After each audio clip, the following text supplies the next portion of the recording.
What what's going on, HBCU family? It is Tuesday, December 10th, and you are locked into another brand new episode of In the Quad with Nick Eden. I am your host, Nick Eden, and today we're actually merging two shows.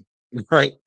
So we had some tech difficulties Monday. It was raining like a mug out there. I thought it's like dang, I thought we escaped hurricane season down on the coast, but it felt like it.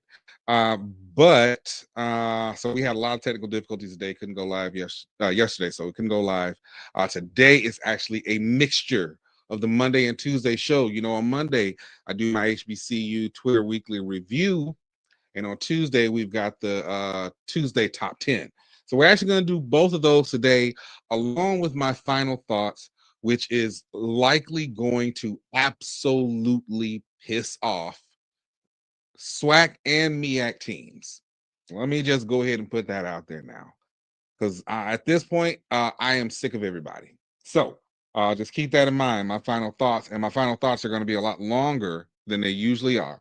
But if you are new to In the Quad with Nick Eden, In the Quad covers a vast range of trending topics across the entire HBCU landscape. That's TikTok, Fizz, Snapchat, Fanbase, Twitter/X, Instagram, Facebook, you name it, we're talking about it. And in a general sense, we condense those down to four main topics. Now, today again is going to be very different, because what we're going to be actually doing is we're going to be doing our HBCU Twitter weekly review today. And in the second part of the show, we're going to be doing our Tuesday top 10. Let me go ahead and say this about the top 10 before I get into HBCU Twitter weekly. So I was not going to do this one. And let me tell you why. Because originally it was supposed to be top 10 fictional HBCUs, which it still is. And I consume this HBCU stuff. I do. Like, y'all just don't know, from reality to TV to movies, whatever the case may be. If it's talking about HBCUs, I am on it. And I'm like, in my life, I don't particularly remember there being 10 fictional HBCUs. And so when the idea was first proposed to me, I was talking to my guy about it, and he was like, "Nah, man, I'm telling you, it's 10 out there. Put it out there, let people bring it in. And in fairness, in fairness and transparency, it was nowhere near as many people that came with last week's no diddy. That suggested last week's top 10 uh characters that you just know went to HBCUs. Yeah, like, y'all came through with them. There were some I couldn't even use because it was so many. It really was 10. It really was 10. Some of them are garbage. Let me just go ahead and tell you that now. Some of them are absolute garbage, but some of them are our favorites, and they've been influential on us. So I'm looking forward to that. But before we get into any of that, I just want to say, without question, that I would be remiss if I did not bring up this person. And I wanted to say rest in peace to Nikki Giovanni, probably one of the most influential poets, authors, and activists of the last 60, 70 years. She's 1967 graduate of Fisk University. Many of us used her poems throughout the entirety of our secondary and post-secondary education. And her activism was top notch, second to none. So she passed away. This is according to her wife, Virginia. She passed away. She passed away at the age of 81. So I just wanted to say once again, rest in peace to Nikki Giovanni. Your life has impacted us all for the better, and we are better because of you. All right, all right, all right. So, and y'all, love on you folks. 81 years young is an incredible age, but somehow it never feels like it's enough. So, love on your ones if they're still around, especially those of you with parents and grandparents. So, I have three of my four parents. Uh, so, and unfortunately, none of my grandparents. So, if you got them, love on them, tell them you love them, you appreciate them, and let's get to business. All right, y'all. Oh,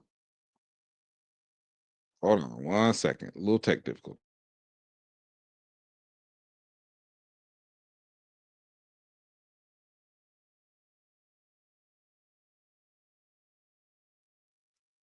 All right, all right, all right. Now, come on, y'all. This week was one. This was one for the books. As always, y'all never disappoint. Ever, ever, ever disappoint. It's always some type of shenanigans going on HBCU Twitter, and this week did not disappoint. And some of this is actually going into what my final thoughts are. So yeah, let's get right down to it. Now look, I don't know why we can't ever just get along. But what I will say is on Sunday, we had a very rare time where we showed true HBCU unity. And that was when Virginia Union, unfortunately, hmm, they didn't make it past the second round of the Division II playoffs, but it was historic. It was the first time in the program's history that they had gone to the second round of Division II playoffs. And what we saw on Sunday was an outpour of support from the entire HBCU landscape. Like everybody was just pouring into Virginia Union. So shout out to the Panthers. And y'all had a phenomenal, phenomenal, phenomenal year, and and a phenomenal postseason. Please hold your heads up high. Absolutely hold your heads up high, because you deserve every bit of accolades that you get. Um, so yeah, that is kind of where it stopped, because on Monday, JSU, and let me tell you, this is gonna be part of my final thoughts. JSU was not playing around. It was it was JSU versus everybody. JSU alums have coined the term the coalition, and apparently the coalition to them is everyone who is not a JSU alum, and they are against them, and they went after everybody. And I'm talking about collectively. And I want to know, did y'all have like a meeting beforehand? Did y'all be like, hey, look, we're gonna get on this like big Zoom, and we just gonna say, all right, this is what we call it. We call it the coalition. Here's our talking points, and then we just gonna start going at everybody, because everybody hating on us. Everybody hating on nothing. They know we gonna win. They know we gonna win. We're gonna beat Southern. So now they hating, and they hating early. And so that's what it went to. And everybody was going at it time and time again. Listen, let me explain something to y'all. Not everybody is against Jackson State. Not everybody. I don't even want to get into the detail, because this is a part of my final thoughts. So be prepared to be pissed off. But nonetheless, JSU, come on with it now. Come on. On Tuesday, Ray Charles, I mean the SWAC, announced their postseason awards. All teams. They're because they did the awards week 4. We went through that whole thing. It's amazing. And I'm putting my Alabama State hat on this one. It's amazing how on your first team defense, you got 5 defensive players from Alabama State, but no defensive player of the year. That's beside the point. Uh, y'all, we gotta sit down and talk with the SWAC. Like, it's time for the SWAC to realize that y'all work for us. And I'm not saying that to influence your decision. What I am saying is we need a little bit more transparency on how y'all coming up with this stuff, and what in the hell y'all are smoking or drinking to get you to the point to where you put some of the people that you put on these first and second teams. Insane. And again, that's my ASU hat is off. There are JSU alums that agree with me. There are some people offensively and defensively from JSU that should have been on the first and second team. There are some people from Prairie View, from Alcorn. It's just, and I know it's only so many spots, but come on, man. Come on. Like we got to cut the Ray Charles. We got to cut the Ray Charles mess out. We did get a rare reprieve, a rare reprieve on Wednesday because someone decided they were going to take a picture of Francine and say we need to make a black version of this. And so all these different versions of Francine holding up the drinks, they all pop up. She got locks. There was one where she was thicker. There was one to go ahead and make my little ones in there. So I'm posting the one that I created because I did one for all the sororities of the Divine Nine. Obviously, I can't put them all in just this one spot. But I mean, you know, if we're gonna do that, like the ladies might as well flex on them and throw up that graduate instead of throwing up some drinks. So so yeah. Meanwhile, and I feel bad because I don't know her name, so I'm part of the problem too. There is a black character, Loretta from the Cleveland Brown show. Like, there's actually a black character that y'all could have done, but we had to turn we had to turn Francine black. I love y'all. I love y'all, but we got to do just a little bit better, just a little bit. Anyway, y'all, we're gonna take our first commercial break. When we come back, we're going to finish with our HBCU Twitter Weekly Review, and we're going to get into our Twitter top 10, our Tuesday top 10 fictional HBCUs. It's in the quad with Nick Eden.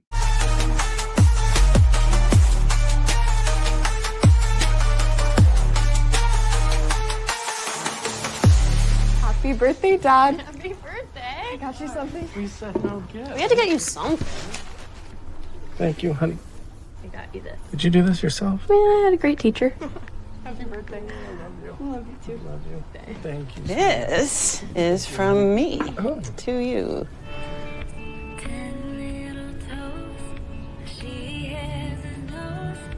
I am genius.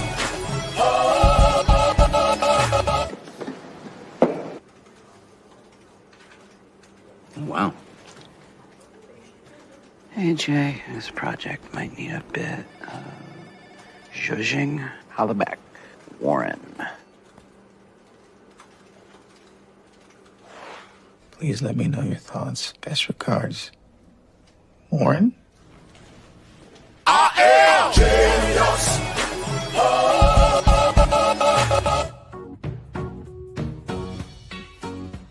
This is not just delivery. This is knowing even superheroes can use a sidekick. Walgreens. Amazon fall favorites are here. Save on fashion, home, beauty, and more. Shop Amazon fall favorites now. Hey, sweet new gear. It's like Best Buy hooked you guys up. Pretty sick, right? What is that? That's our traveling trophy. Oh, that's what's up, man. Ah, a goat for the goats. Fits these pro-level setups. Last year's trophy. Not a goat. Nope. What if you could get all the latest and greatest gaming gear from one place?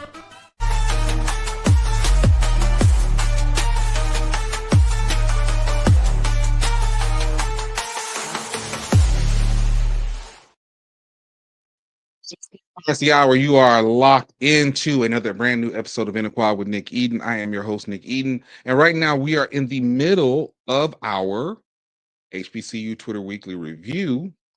And as you can see, you know, we're about halfway through, y'all. It was messy. It was messy. Especially folks on Thursday. Y'all, Thursday, come on, man. Now, let me say, last year, for the Celebration Bowl,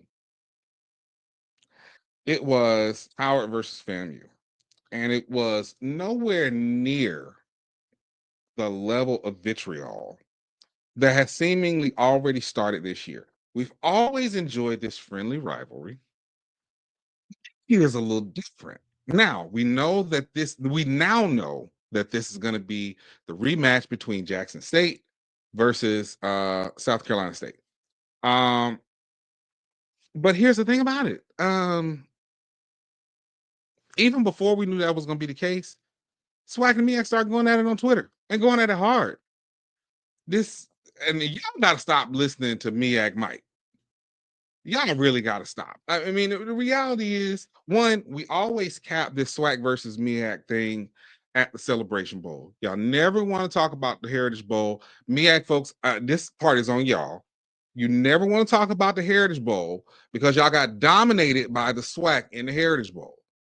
You never want to talk about that. It always starts at the Celebration Bowl. Okay, fine. I mean, if we really want to get funky about it, we can go back to the Pelican Bowl, but that's a whole nother thing. But so you got that part of it. SWAC folks. The bottom line is the MEAC has, for the most part, dominated in the Celebration Bowl. There's no way around it. All you can do is just, hey, let's keep up the momentum. You had Grambling that won, I think it was 2016 or 2018 that won the Celebration Bowl. FAMU won last year. You got Jackson State, which is favored very heavily to win the Celebration Bowl this year.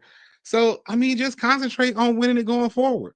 You know, it is what it is, man. Come on. Like, y'all got to. You know, you got the steam rolling for the SWAC MEAC challenge. So it's starting to shift some. But yeah, they're going to keep throwing that out there that they dominated the Celebration Bowl. Okay, fine. It is what it is. But y'all starting to go, yep, MEAC, y'all starting to act like SWAC in terms of this trash talking and this beef. And I'm all for some good trash talk, but some of y'all, need a drink or maybe even something stronger. So I'm gonna leave it at that. So yeah, going back and forth again. Stop listening to MEAC Mike and letting MEAC Mike, and MEAC Mike know what he's doing. Let me go ahead and say this real quick. MEAC Mike knows exactly what he's doing. And y'all let that man rile y'all up daily. Y'all let him rile y'all up. And the funny thing about it is, Morgan State is never in the conversation. Not for the SWAC MEAC Challenge, not for the Orange Blossom Classic, not for the SWAC Championship. I'm not saying they can't get there. I think they have a phenomenal defense, but they're not even in the conversation. And y'all let a dude from school. It's not that's like me getting upset at somebody from Dell State. I'm sorry, Dell State. Y'all did not need to catch that stray because I actually really enjoyed y'all football team this year. But that's neither here nor there. But a bit of good news. Shout out to, I ain't never seen an Aggie this happy. Never. Shout out to Coach Sean Gibbs, who was almost immediately named. This is what I like. When y'all make a decision and make it quickly. Coach Vincent Brown was let go from North Carolina A&T. And last week, Sean Gibbs of Fort Valley State, someone who's built a phenomenal program at Fort Valley State, was initially the hire for FAMU's head coach before the whole porch debacle. But Sean Gibbs has found or returned home to North Carolina A&T as the head coach. Now, everybody immediately said, well, not everybody, it's a lot of folks. Oh no, now it's time for A&T to return to the MEAC. Time for them to let that man build that program and let them just see where everything is. That's like the best thing that you can do. Let the man build a program and then just see where it is. So shout out to Coach Gibbs. Think he's going to do a phenomenal job leading the Aggies. There are some people who are just like giddy that they've had 2 wins in 2 years. I don't like that. I as an institution, I am constantly impressed by North Carolina A&T. I was actually talking with my daughter. It was one of my top choices for her when it came to college. Obviously, she made her own decision, but that didn't work out. But I have 2 students. No. It's 1 student now. She committed to North Carolina A&T, and she ended up going to Virginia State. But I have I have one student at A&T right now. So I'm really excited about what this can do for the program, and I hope it leads to some domination in the CAA. So shout out to them. And finally, I think we kind of knew this was going to happen based on how both teams have performed this year. But Jackson State on Saturday, the SWAC East champions took it all. They took the SWAC championship. They absolutely dominated Southern at the Vet. And I will say, Southern, I'm proud of y'all because nobody had Southern being in the SWAC championship this year. Even Perry, who is a Southern alum, Perry White, he was like, Southern will be the surprise team, but nobody really said that, hey, Southern is just going to be that team. Like nobody said that. So shout out to them. They had a hard-fought road headed to the SWAC championship. There was the Boombox Classic. And I got something to say about that real quick. It's funny because they called the Boombox Classic, and as much as everybody talks about the football team, and it's not about the bands, you name the classic after the bands. Again. So, but shout out to Jackson State. They are representing the SWAC, headed to the Celebration Bowl. Listen, I like Chennis Berry a whole lot. Let me single myself this out. Everybody's got all their choices and who you got for the Celebration Bowl and this and that. And I'm getting to a little bit more of that in my final thoughts. This is not even a question. I wish I was going to be there this year, but I'm not going to be at the Celebration Bowl. It is absolutely SWAC over everybody. You don't have to worry about who I'm going for in the Celebration Bowl. I'm going for Jackson State. They are representing the SWAC. They're representing the state of Mississippi, which y'all know I'm from Mississippi. They're representing the SWAC East. And Bama State is the SWAC East. This is not even a question. And it really shouldn't be a question. Like, you may have your predictions on who you think is going to win. And if that's different than who you want to win and you're conference affiliated, fine. That's just football. I ain't that dude. I'm riding with Jackson State. Not only do I feel like they are the better team and they will win because they are the better team, they are SWAC, and I'm riding with the SWAC. So, love it, hate it. Nothing against South Carolina State. Love Chennis Berry. I think he's an absolute phenomenal guy.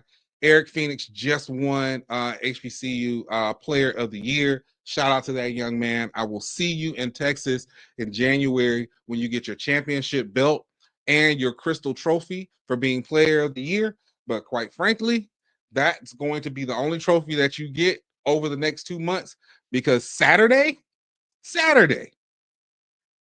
Jackson State is taking it.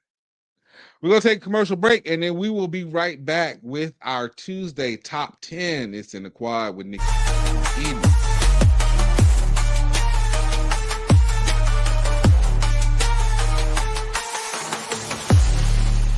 World needs now is love, sweet love. It's the only thing that there's just too long.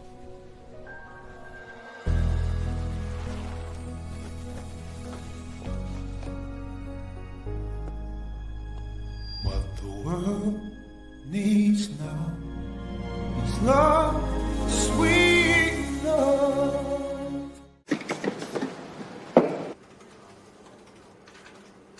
Wow.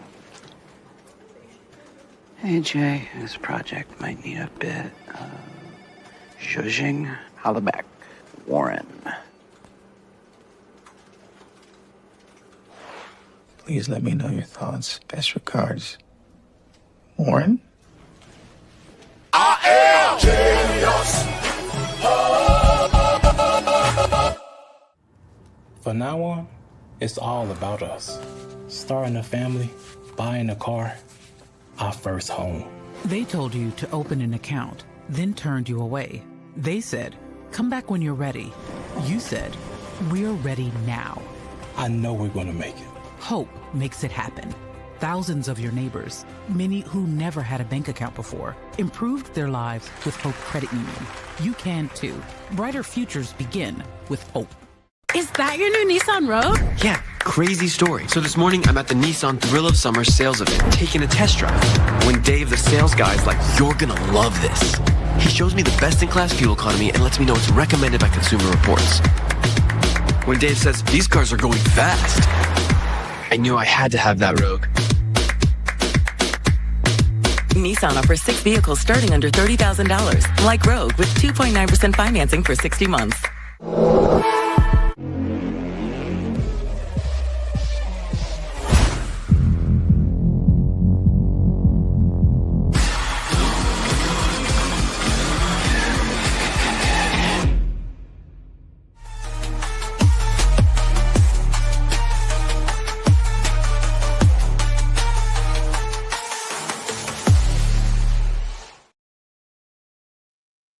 Back to In the Quad with Nick Eden. Y'all, we just wrapped our HBCU Twitter Weekly Review. Look for the actual post to drop on Twitter at Nick Eden /X at Nick Eden. Just change it back to Twitter. Damn. Look for that to drop in probably about 30 minutes after the show. I appreciate everybody who tunes in weekly, not only to my Twitter page, but also to In the Quad with Nick Eden. Y'all, this is vastly becoming one of my favorite things to do when it comes to this show. And that is our Tuesday Top 10.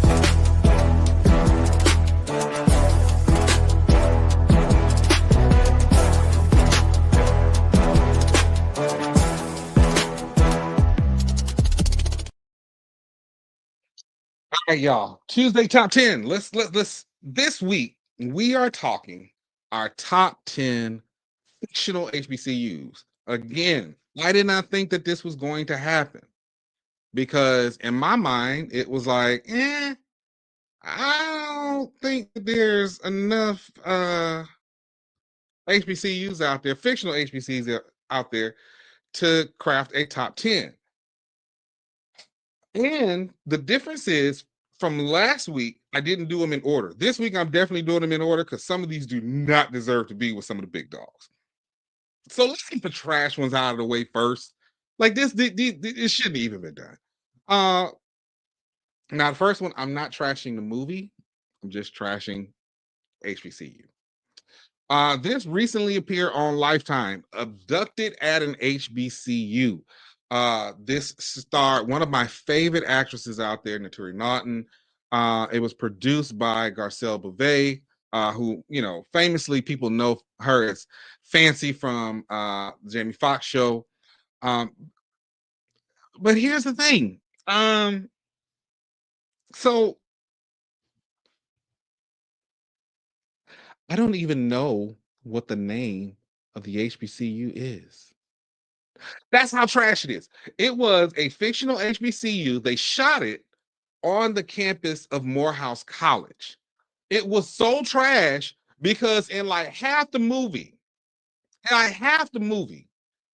you see the Morehouse sign on the field, the logo on the field, you see the Morehouse logo in the banners. Like literally almost everyone, they're telling you that it's not Morehouse and it's not Spelman. And I'm like, would y'all just please just give it a name, call it, Unity University, whatever the case may be, something, because it was that trash. Now, the movie was not trash because the movie actually highlighted, it was actually based on a true story of young Black girls being abducted from campuses and HBCU campuses. There's one young lady in particular that they focused on. So that part made it important. That is actually what saved it to get on this list. I ain't gonna hold you.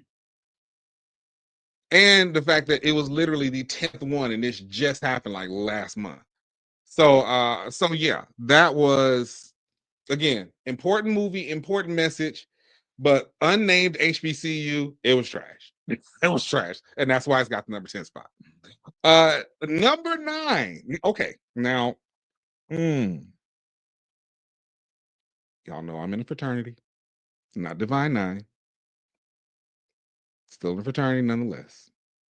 Phi Mu Alpha Sinfonia Fraternity of America, oldest and largest music fraternity in the world. I have a lot of thoughts when it comes to movies that are about pledging, more specifically, hazing.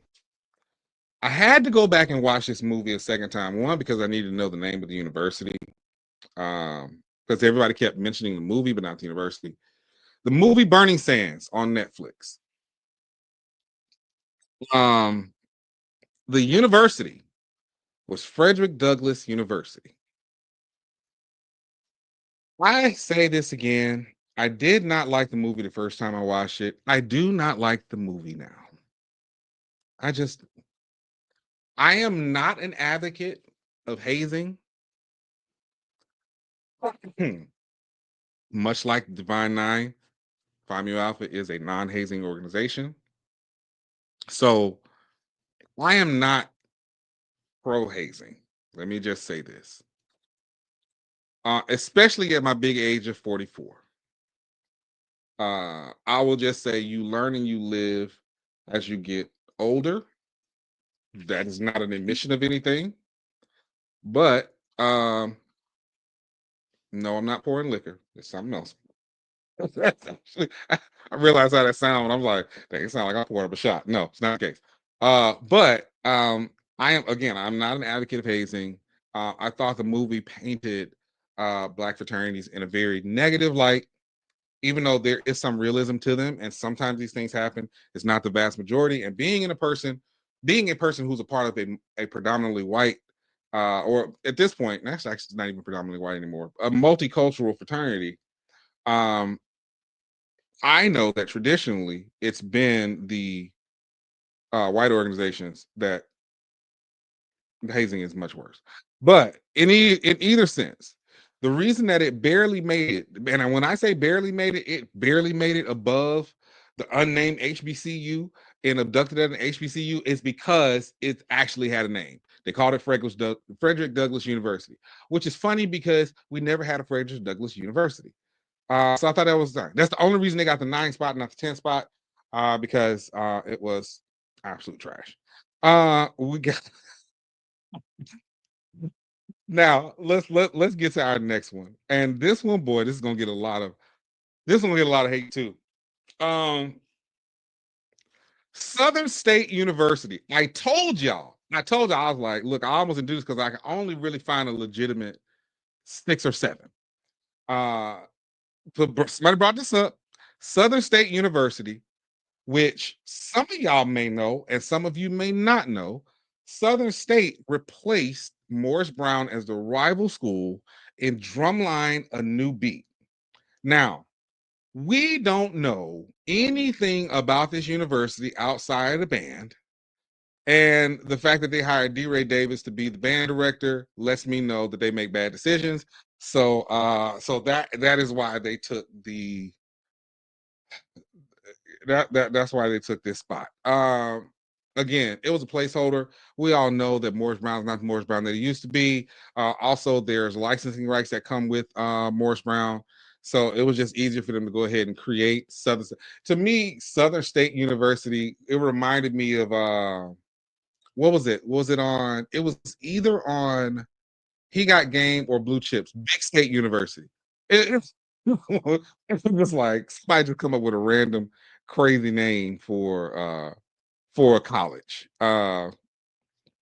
So those were the trash ones, right? Now there's one more that y'all might not know, but it's a little bit better off than the others, and that is, oh gosh, I forgot the name just that quick. Hold on, let me go to my list. Hawkins University. Hawkins University. If anybody is a watcher of All American Homecoming, which I have been watching, and I have some thoughts on this show.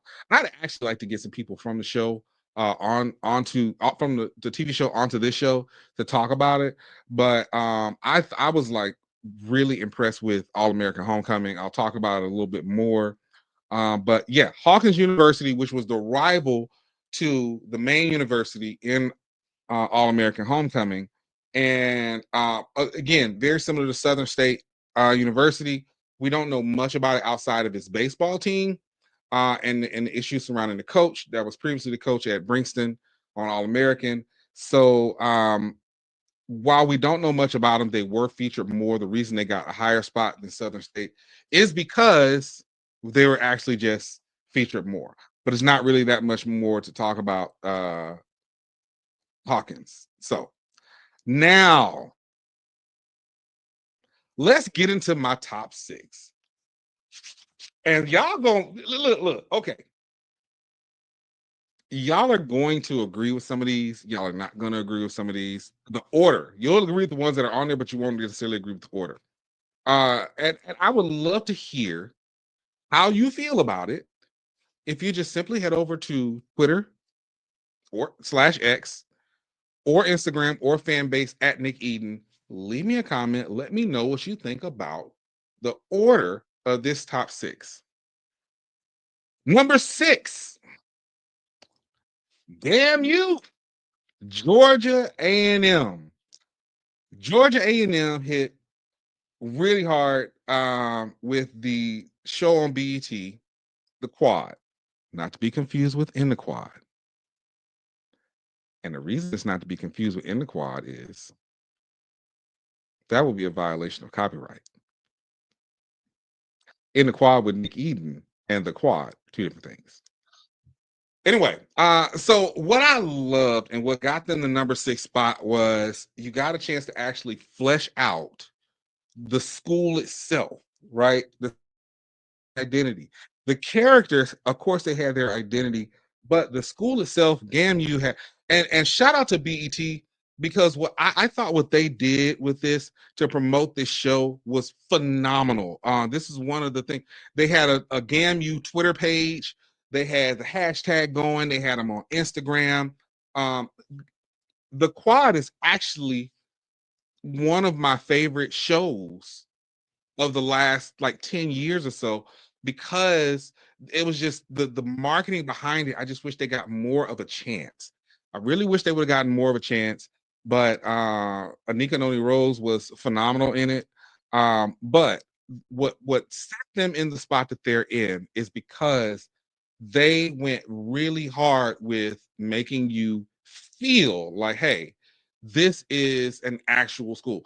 And I will also say that, and this is why I wonder if y'all agree with the placement, out of all of the responses that I got in, GAMU was in top 3, right? GAMU was actually like, sometimes it was number 2, sometimes it was number 3. It never hit number 1, but it was consistently in the top 3 of the responses that I got. So I do know that the Quad is available for purchase, but not necessarily available to stream anywhere. I need BET to come back with that. Even if you just stream the old seasons of it, I thought it was great. I thought it was needed. I always want there to be some type of HBCU representation on TV, and right now we got it with well, All American Homecoming just wrapped. It was on CW, but I think that this will be the perfect time, one, to put it back on the streaming platforms. We need the Quad on streaming platforms, and we need A Different World on streaming platforms again. And so, yeah, shout out to them. So, GAMU, Georgia A&M, Georgia Agricultural and Mechanical University. It was based in Atlanta, which most of these HBCUs are based in Atlanta. That takes the number 6 spot. The number 5 spot, now this is where it's going to get real controversial. Truth University. As you all know, Truth University from Stomp the Young. Now, also based in Atlanta. You would think if you base it on TV, every HBCU is based in Atlanta or Virginia. And ain't nowhere else but them two. Y'all, come on now. we already know what this is. Stomp the Yard is a staple. I call Stomp the Yard one of the big four when it comes to influential movies or TV shows about HBCUs. You got A Different World, you got School Days, Drumline, and Stomp the Yard. The sequel was trash. I ain't gonna hold you. Sequel was absolutely trash. But it is a part of the big four. But there's a reason that it's number 5, and I'll get to that in a minute. And the reason I say it's number 5 is because while it is a part of the big four in terms of influential movies, the singular focus of Stomp the Yard was the fraternity beefs. Spoiler alert, next week is going to be top 10 fictional black sororities. So go ahead and get yourself ready for that one, because I'm excited about that. It was more than 10. I blew me away. It was more than 10. But the story was definitely more about DJ. It was more about his journey in college. It was Theta Nu Theta and Mu Gamma Xi. So Truth kind of took a back turn to it. Like, I feel like you could have taken any university and put it in that place. Like, it didn't even, if we're being honest, Stomp the Yard didn't even necessarily have to be at an HBCU. I'm glad it was, don't get me wrong. It could have easily been at a PWI, because again, that's just kind of how it set itself up. So the university did not have an identity, right? It didn't have an identity. And that was a big part of it. Guys, we're gonna take another commercial break. We'll be right back with the rest of our list. It's in the quad with Nick Eden.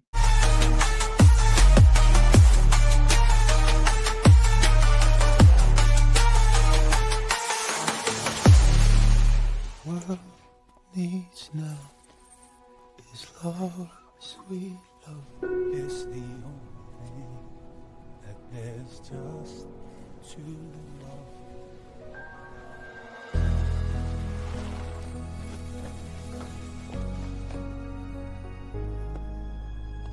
What the world needs now is love, sweet love.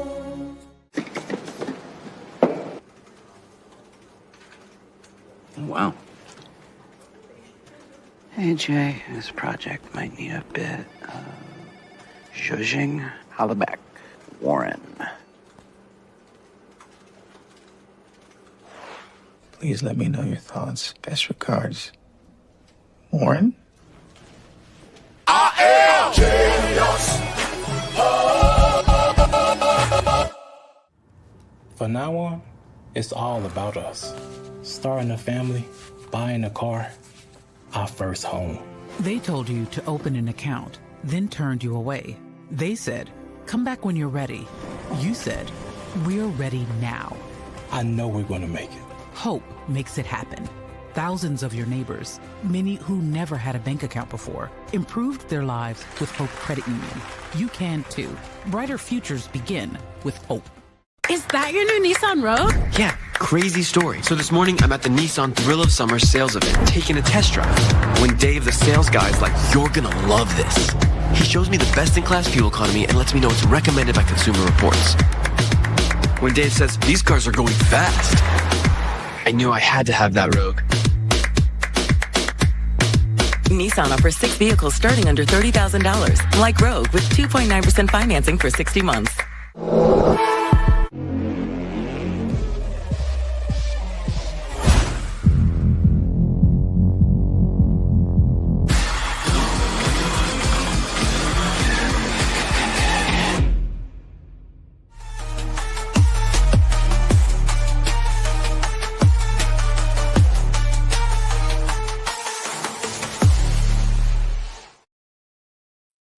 .46 after the hour, you are locked into in the quad with Nick Eden, y'all. We are right in the middle of our top 10 Tuesdays. This is our top 10 fictional HBCUs. And let's get right into it, man. Another one of the big four that may actually become the big five one day. We'll see. But another one of the big four.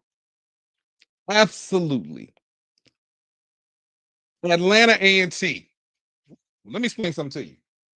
Now, be honest with you, because I was an adult when this movie came out. I was 21, and Drumline and a March of the Band, I had a different perspective on it. In the moment, I did not appreciate Drumline the way that I should have, probably the way that somebody who was my age when School Days or A Different World was out would appreciate it. 'Cause I know people who are like younger than me that they live and breathe by Drumline. I was in there like, that's not how the band does, but that's beside the point. But this is about the school. Atlanta A&T had an identity to the point that we're still talking about it on social media, and it's been 22 years. It's been 22 years since this movie came out, and we still, you got band heads talking about, yeah, I'd have marched at A&T. I'd have marched at A&T. Atlanta A&T had an identity as a school. You felt like you were on the yard. You felt the actual beef and rivalry with Morris Brown. You felt like, okay, it's school. Like you saw things about the school that reminded you of your HBCU. And again, it's a name that has transcended. It's probably the second most popular fictional HBCU name in this landscape. So, but then somebody would ask, well, Nick, why are they number 4 on the list and not number 3? And let me go ahead and say there is a bias here. There's a slight bias because I've been watching this for the past week. But I love the way that it was fleshed out. And that is your number 3 spot goes to Princeton University. Princeton University from All American Homecoming. Now, let me go ahead and say something now. I first tried to watch this show last year, and it was a little slow on the tape. And I was like, this isn't clicking. It seems like probably about halfway through the first season, they started consulting with people who actually matriculated at an HBCU because you could just see the elements of it that started to click, right? And it started to be more cultural, and it started to feel more like an HBCU and not just a school backdrop that you could have placed any of this in. Princeton, as a university, has an identity. I love the episode where they talked about the bomb threat. That was something in real time that happened at HBCUs. They talked about the funding. They talked about the control of the board of trustees. They talked about the shift in presidents. The student government. There was so much about it that just made you be like, look, this is an actual HBCU that has its place in the name. And I know some people are going to be like, man, the show just ended. There's no reason you can put it over Atlanta A&T, over Drumline. But I would challenge anybody to watch that show and not feel the same thing that I felt. And I know that I felt a little bit more because one thing I loved about it was it wasn't so heavily concentrated on football, and it wasn't so heavily concentrated on the band, that it did give you an option, a time to explore the other aspects of HBCU life, right? The politics of the athletic director and the coaches and the athletic director and the president. The fact that it was like going to a school, to me, I identify Princeton with Alabama State because going to a school where the baseball team is prominent and there are MLB prospects. And, it's a multi-sport school that they didn't just concentrate on football, right? And so it gave us an HBCU without doing a cut and paste of the other HBCUs we've seen in the past. And that is what got them on the number 3 spot because, and yes, in fairness, they had 3 seasons to flesh out the identity of Princeton. That's true. But it was enough to garner them the number 3 spot. Number 2, man, come on. Y'all know what the top 2 are. Let's stop playing. The baddest school in the land, except for homecoming, Mission College. again, Mission College. There was so much that Spike Lee did with this movie for School Days. There were so many points of interest that everyone could identify with. You had the relationship between Dap and Rachel. You had his relationship with the Greeks to come to find out, oh, he actually dropped line. And, now he's got this vitriol against them. The fraternities were a focal point. The school itself and its divestment from South Africa were a focal point. The culture of it, oh my God, the Black excellence, the Black beauty in that movie. The talk about, white donors, the federal government and philanthropists being the major funders of HBCUs, the politics of the board of trustees and the president. And here's the crazy thing about it. Spike Lee was able to give Mission its separate identity in one movie. So in 2 hours or less, Spike Lee was able to give what a lot of other things needed, a TV series to make this top 5. And Mission College was number 2. Just, my gosh. Amazing, amazing, amazing. This is the power of having someone who is from the HBCU culture in charge of this thing. That's the power of it. And that's what got it the number 2 spot. But it wasn't hitting this number 1. And this number 1 spot, y'all already know. Hillman College. Now, let me go ahead and say this real quick. The picture I have up there is not the classic photo that you see. And yes, 2 things of this really weigh out to you. The first season of A Different World was certified trash. That just is what it is. And second, Marissa Tomei. Maggie is an HBCU alum. Yes, there is a cheat code to A Different World. Yes. But Hillman College was the focal point, and everybody else were supporting characters. Everybody else was supporting characters. It was Denise. But then it was Dwayne and Whitley. But then it was Lena. It was all these different characters. It was Mr. Gaines. It was Colonel Taylor. It was Jaleesa. Everybody had a character arc, but the main character was Hillman College.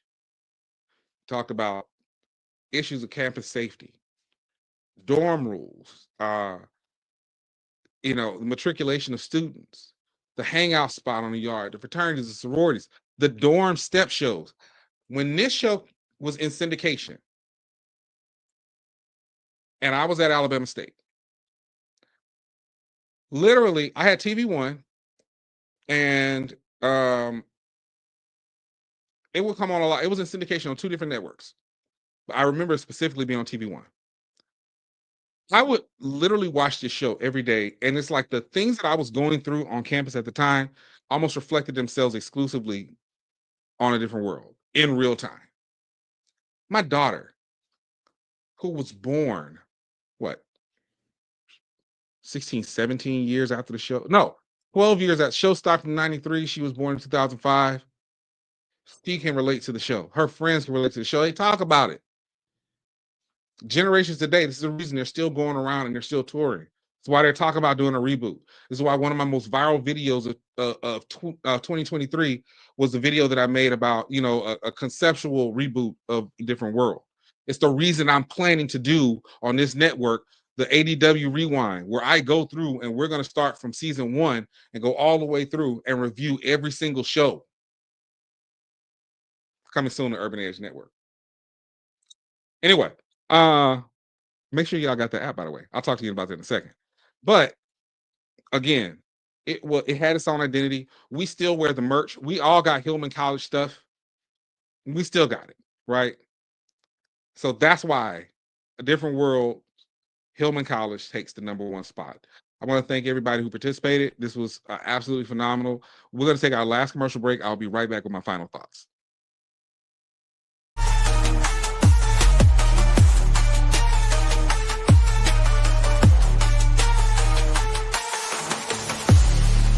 Technology lets you monitor your pet when you're not at home. But to monitor threats to your hybrid workforce wherever they are, you need more than technology. You need CDW, who gets to know your business and can design and deploy custom solutions with pre-configured HP notebooks with HP Wolf Security. AI-enabled threat detection and remote management protect your endpoints 24/7, giving your defenses some real teeth. Bummer. HP makes always-on remote security possible. CDW makes it powerful. This is not just delivery. This is knowing even superheroes can use a sidekick. Walgreens.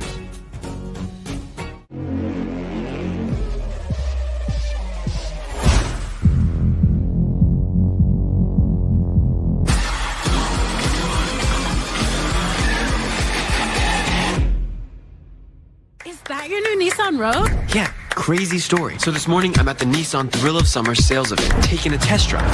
When Dave, the sales guy, is like, "You're gonna love this." He shows me the best-in-class fuel economy and lets me know it's recommended by Consumer Reports. When Dave says, "These cars are going fast," I knew I had to have that Rogue. Nissan offers 6 vehicles starting under $30,000, like Rogue with 2.9% financing for 60 months. No charger?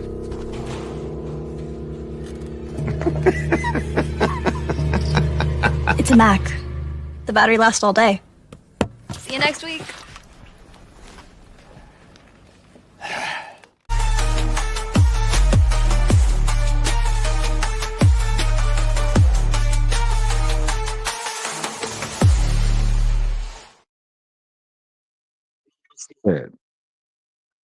Influential.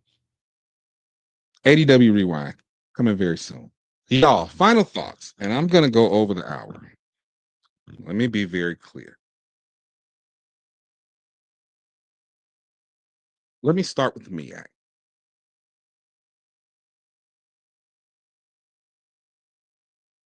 I agree that the MEAC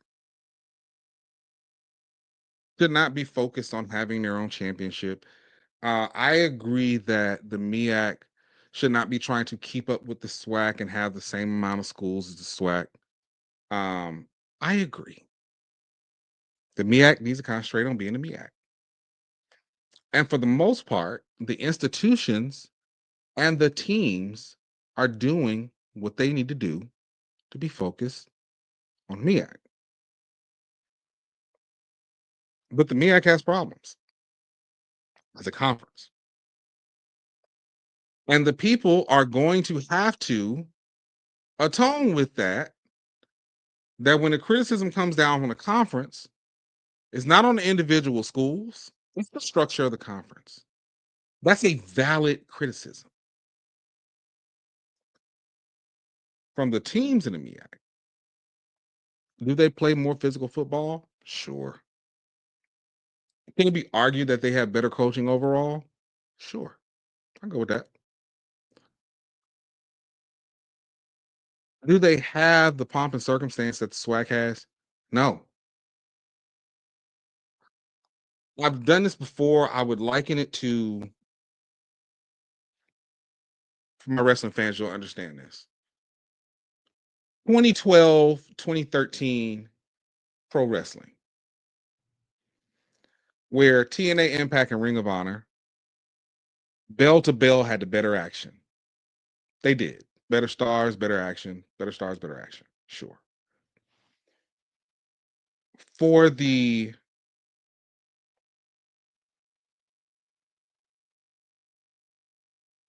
WWE, it was the show. It was the grand scale. And that's what the SWAC is. So don't get mad. Like, if you do not get mad. I've seen this trash talk going on, and quite frankly, I'm sorry. I'm sick of it. Do not get mad when the SWAC hangs his hat on the fact that, yes, the MEAC as a conference has been from the beginning placed by the SWAC.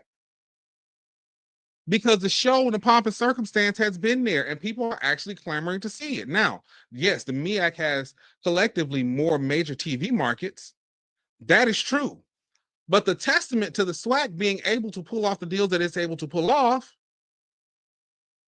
and the attendance, I know y'all don't like to talk about attendance, but the attendance and the exposure of the bands, and God knows how many reality shows and other things, and the millions and millions of views and eyes that are on the SWAC as a conference. Don't get mad when SWAC folks hang their hat on that, because it is the show. And somebody gonna sit there and say, well, I didn't know anything about the SWAC. Yes, you did. Because if nothing else you knew about Grambling. I dare a football fan, particularly HBCU football fan, to say, oh, I didn't know anything about Grambling State. You're a damn liar and you're disingenuous. That's the truth. That's the absolute truth. The show is in the Southwestern Athletic Conference. The physicality is in the Mideastern Athletic Conference. But I'm going to tell you right now, the day that the physicality matches the level of the show in the SWAC, it's truly over. Unless the MEAC does something as a conference, and I'm not hacking the institutions or their programs, unless the conference does something to beef up that profile.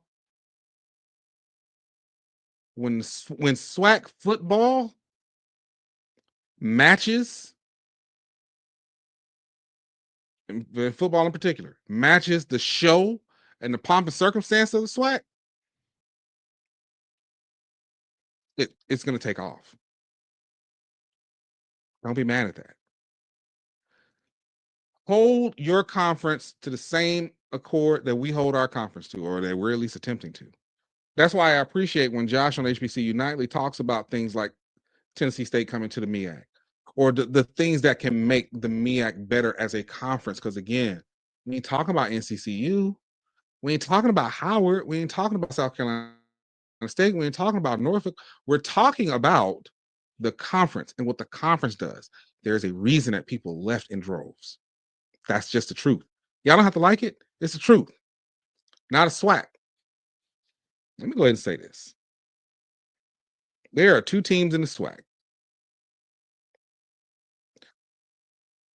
that are two sides of the same coin. Jackson State alums. Love y'all to death. Y'all know I do. Got a whole bunch of family there. This whole notion, I get it. Social media will take one person's voice and amplify it, and everybody, all of a sudden it's JSU versus everybody. Everybody ain't against y'all. Half the time we not even, okay. Half the time we really not even thinking about y'all like that. The majority of SWAC schools, I ain't gonna hold you. The majority of SWAC schools, TV be minding their business. Texas Southern be minding their business. Folk be trying to mind A&M and ASU business, and we be off doing our own thing. Jay says it on Twitter all the time. We be in Alabama collecting our checks and building our profiles. We don't be bothering nobody. Everybody is not against Jackson State. And when you say, oh, the coalition, everybody is against us, no, you shit on the people who actually are riding for y'all, who actually want you to succeed, whether they go to your school or not. Football trash talk is one thing, but y'all take to a whole nother level. Everybody's not against you. And this thing with FAMU, I would love it with just football. I really would. But it's not. And FAMU, you're just as wrong. You just as wrong. When you got to the SWAC, okay, you had y'all thing. I ain't missing nothing. We're not going to forget that it was FAMU alums calling the Celebration Bowl the Chitlin Bowl. We're not going to skirt past that, y'all. Y'all got in them groups, y'all got online, and y'all dogged out the Celebration Bowl. Don't nobody want to play that Chitlin Bowl anyway. Was it most? No. Was it all? No, but it was many. And then you're Jackson State, y'all go at it so much, and then you act like it's always the other person's fault. You're wrong for talking about the water crisis in Jackson. That is anti-Black, and it could very easily happen in Tallahassee. It can happen anywhere in Florida. Do not forget that Ron DeSantis is your governor. Jackson State, y'all are wrong for talking about Robert Champion. That's someone's child that died. It's toxic. It's incredibly anti-Black, and it's wrong. It's just wrong.